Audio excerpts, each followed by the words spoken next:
After watching the first video on this subject, you now know that a tithe was never in the form of money, and that it was animals and agricultural harvests that were used as a tithe. The next information is very important when trying to understand tithing, and as more videos are uploaded and the more you read the Bible for yourself and pray for understanding, you will clearly see how verses are twisted to teach false doctrines. We first read of a tithe being done in Genesis 14 verse 14 to 20, where Abram gave Melchizedek a tithe of all.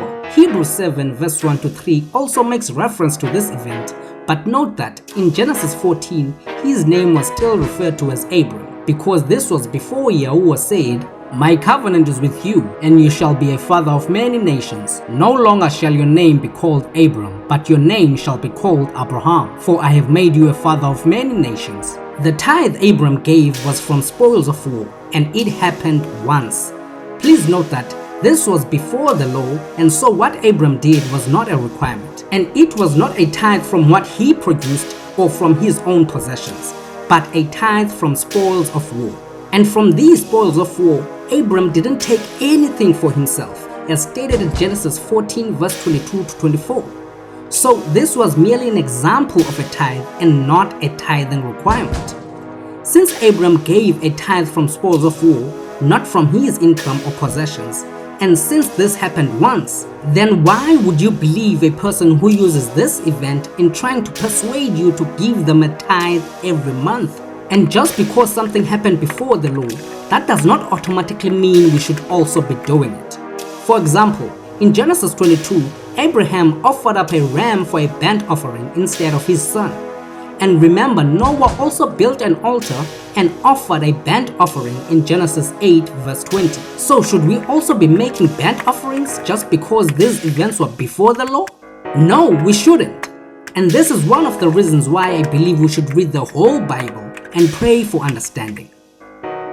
Genesis 35 verse 23 to 26 tells us the names of the sons of Jacob or Israel, and there were 12 of them. But remember, Joseph's two sons in Genesis 48, Ephraim and Manasseh, were made their own tribe by Israel, making them 13 tribes. And in Numbers 1 verse 1 to 4, we see all the other tribes were numbered. But the Levites were not numbered among them by their father's tribe, for the Lord had spoken to Moses, saying, "Only the tribe of Levi you shall not number, nor take a census of them among the children of Israel. But you shall appoint the Levites over the tabernacle of the testimony, over all its furnishings, and over all things that belong to it. They shall carry the tabernacle and all its furnishings. They shall attend to it and camp around the tabernacle." And in Numbers 33 verse 50 to 54, we read that the land was to be divided among the 12 tribes. Now the Lord spoke to Moses in the plains of Moab by the Jordan, across from Jericho, saying, "Speak to the children of Israel and say to them, when you have crossed the Jordan into the land of Canaan, then you shall drive out all the inhabitants of the land from before you, destroy all their engraven stones, destroy all their molded images, and demolish all their high places. You shall dispossess the inhabitants of the land and dwell in it, for I have given you the land to possess. And you shall divide the land by lot as an inheritance among your families. To the larger you shall give a larger inheritance, and to the smaller you shall give a smaller inheritance. They, everyone's inheritance, shall be whatever falls to them by lot. You shall inherit according to the tribes of your fathers." And so all the other tribes of Israel had their own portion of the land, but the Levites did not receive any land. And the Levites were divided among the 12 tribes. Therefore, Levi has no portion, no inheritance with his brethren. The Lord is his inheritance, just as Yahuwah your Elohim promised him. The other 12 tribes were then required to support the Levites because they were not able to support themselves, since they had no land and had other duties. Note that the tithe was not for growing local churches, nor about making pastors rich. However, I am not saying it is wrong to give to your local church, but do not call it a tithe, and do not make giving compulsory. We will explore giving later. So the tithes were the inheritance of the tribe of Levi. They are not your pastor's inheritance. They are the inheritance of the tribe of Levi.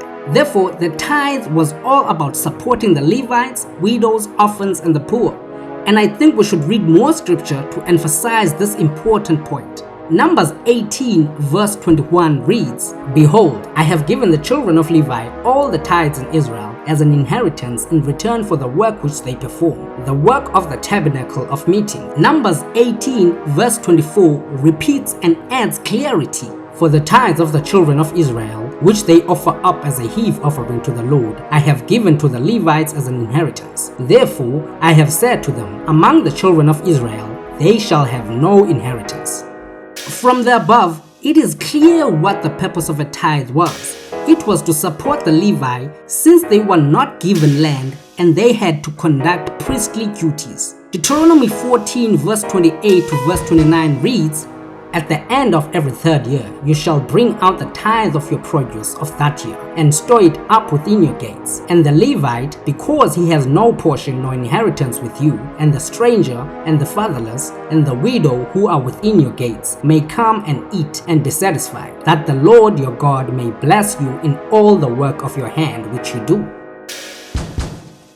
The tithe served a specific practical function in ancient Israel, specifically to make sure that the Levites and the poor within the land were taken care of. But today, we see local churches demanding tithes from their congregation to benefit mainly the pastor, while the church is surrounded by widows, orphans, and the poor. And in some cases, the poor are also told to tithe in order for Yahuwah to take them out of poverty. Other pastors even refuse to attend funerals of members who stop tithing or stop making offerings to the church. Remember, the tithe was an inheritance of the tribe of Levi, since they did not receive a portion of the land and had other duties to perform. So when was this inheritance transferred to your local church pastor?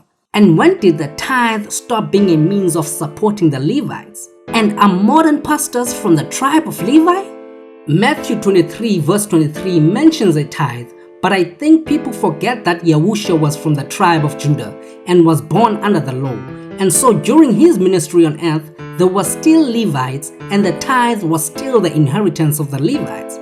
So it is technically impossible for us to give a biblical tithe today because we no longer have Levi priests to support, we no longer have a temple in Jerusalem to bring the tithe to, and our bodies are the temple of Yah, meaning local churches are not Yah's temple. We as believers are his temple. Yahushua is now our high priest, and he does not need our support through a tithe.